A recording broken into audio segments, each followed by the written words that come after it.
बिस्मिल्लाहिर्रहमानिर्रहीम। आप देख रहे हैं इस वक्त हमारा यूट्यूब चैनल दानिश पब्लिकेशंस और मैं हूं आपका होस्ट दानिश नज़ीर। इस दुनिया के अंदर हम बेशुमार नज़रियात को जानते और मानते हैं। इन सब में एक ऐसा नज़रिया कि ये दुनिया कब, कहाँ और कैसे बनी, ये एक ऐसा सवाल है जो कि हर इंसान के जहन में कभी ना कभी, कहीं ना कहीं ज़रूर आता है। आज हम इसी सवाल को क्लियर करने के लिए साइंसी रिसर्च और इस्लामिक दलाइल को आपकी नज़र रखेंगे। जैसा कि आप सब जानते हैं कि इस दुनिया का आगाज़ 5 बिलियन साल कबल हो चुका है कि सूरज के गिर्द घूमने वाले बेशुमार बादल और मुख्तलिफ़ चट्टानों के मिलने से मुख्तलिफ़ सियारे वजूद में हैं। उनमें एक सियारा जिसको आज हम ज़मीन के नाम से जानते हैं ये भी शामिल था। ये सियारा उस वक्त इस हालत में ना था बल्कि ये लावे का खौलता हुआ एक सियारा था। फिर एक ऐसा वाक़या रूनुमा हुआ कि थिया नामी सियारा ज़मीन के साथ टकरा गया और दोनों सियारों का मलबा 1000 साल तक सूरज के गिर्द गर्दिश करता रहा। फिर इनका मलबा आपस में मिला और एक दफ़ा फिर से ज़मीन का ज़हूर हुआ। फिर इसी तरह मलबे के मिलने से चाँद का ज़हूर हुआ और ज़मीन और चाँद का जो दरमियानी फ़ासला था वो सिर्फ़ और सिर्फ 2200 किलोमीटर था और ज़मीन और सूरज के दरमियान जो फ़ासला था वो भी काफ़ी कम था। और इसी तरह मुकम्मल दिन और रात का जो ड्यूरेशन था वो सिर्फ़ और सिर्फ 6 घंटे का था। और फिर 3900 मिलियन साल कबल निज़ाम शमसी में मुख्तलिफ़ चट्टानें शहाबियों की सूरत में ज़मीन पर बरसती रहीं। ये बमबारी तकरीबन 20 मिलियन साल तक वक्तन फ़वक्तन होती रहीं। ये चट्टानें अपने साथ मुख्तलिफ़ किस्म की मदनियात लेकर आती रहीं। इनमें जो मदनियात शामिल हैं वो लोहा, नमक और ज़िंदगी गुजारने के लिए सबसे बड़ी जो ज़रूरत है यानी कि पानी। और ये पानी वक्त के साथ साथ ज़मीन के मुख्तलिफ़ हिस्सों में फैलता गया और इस पानी में मुख्तलिफ़ किस्म के आबी हयात में जन्म लेना शुरू कर दिया।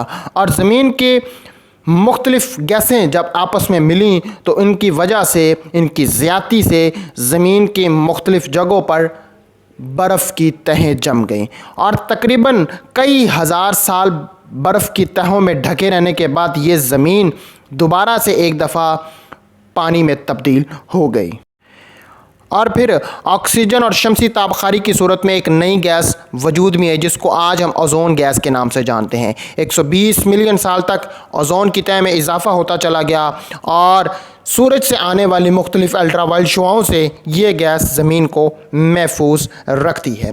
190 मिलियन साल कबल ज़मीन की खुश्की पर मुख्तलिफ़ किस्म के छोटे बड़े जानदारों का ज़हूर हुआ। इनमें सबसे बड़े जानदार का नाम डायनासोर्स हैं। इन डायनासोर्स की हुकूमत कई मिलियन साल तक चलती रही, लेकिन वक्त गुज़रने के साथ साथ जैसे जैसे ज़मीन अपना टेम्परेचर बदलती थी इन जानदारों की मौत के इम्कानात भी बढ़ते चले जाते थे। और फिर इन डायनासोर्स की हुकूमत का ख़ात्मा हो गया जब एक दफ़ा फिर से ज़मीन के टेम्परेचर में काफ़ी हद तक शिद्दत आ गई। आइए अब मैं आपको बताता हूँ कि ज़मीन के टेम्परेचर में एक दफ़ा फिर से कैसे इजाफ़ा हुआ और किस तरह डायनासोर्स जैसे बड़े जानदार का ख़ात्मा हुआ। आपने माउंट एवरेस्ट पहाड़ का नाम तो सुना होगा।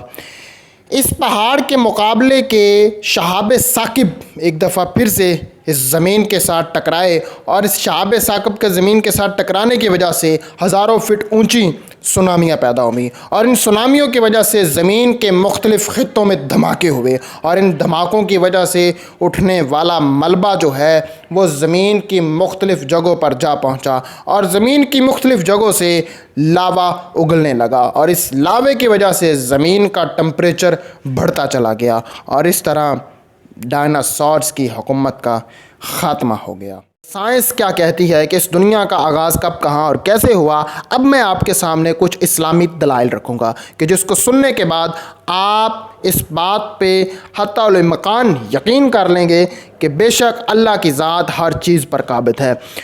साइंस ने कई मिलियन साल तक इस फ़िलॉसफी को बयान किया कि कई साल तक ये सारा प्रोसेस चलता रहा, लेकिन अल्लाह फरमाते हैं कि बेशक हमने इस ज़मीन व आसमान को सिर्फ़ 6 दिन और 6 रातों में बनाया। کیا یہ قرآن کی آیت غلط ہو سکتی ہے؟ کوئی بھی ایمان والا شخص اس بات سے انکار نہیں کر سکتا۔ ان اللہ علی کل شیء قدیر، بے شک اللہ کی ذات ہر چیز پر قادر مطلق ہے، وہ ہر چیز پہ اس کا قبضہ ہے۔ وہ اس بات کو ثابت کر چکا ہے کہ ہم نے اس زمین کو کن کہا فیکن، پس وہ ہو گئی۔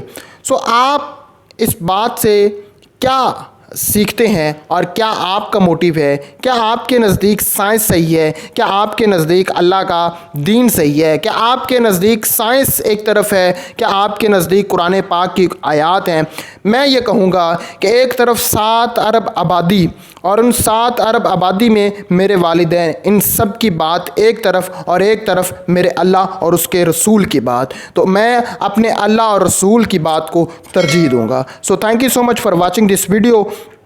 اگر آپ کو یہ ویڈیو اچھی لگی ہو تو کمنٹ باکس میں اپنی رائے کا اظہار کیجیے گا، ویڈیو کو لائک کیجیے گا، اور ہماری حوصلہ افزائی کے لیے ویڈیو کو شیئر کیجیے گا، چینل کو سبسکرائب کیجیے گا۔